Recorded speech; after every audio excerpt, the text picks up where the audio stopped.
नमस्कार दोस्तों। 17 सितंबर 2022 भारत के इतिहास में एक और अध्याय जुड़ गया है। जैसा कि प्रधानमंत्री नरेंद्र मोदी के जन्म दिवस के अवसर पर भारत में एक बार फिर से चीते की एंट्री हो चुकी है।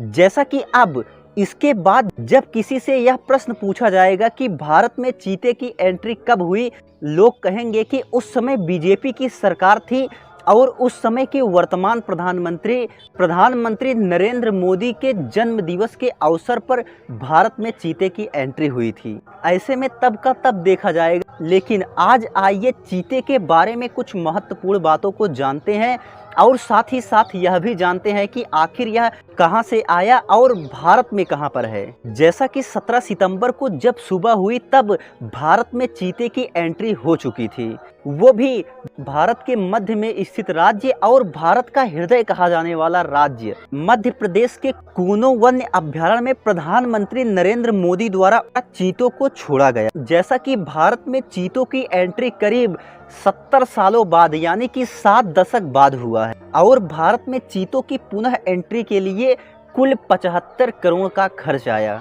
जैसा कि प्रोजेक्ट चीता के तहत दक्षिण अफ्रीका के दक्षिण में स्थित नाम्बिया से बोइंग 747 में 8,280 किलोमीटर का सफर तय करके भारत में इन्हें लाया गया, जिनमें कुल 8 चीते थे, जिसमें 3 चीते नर थे और वही 5 मादा।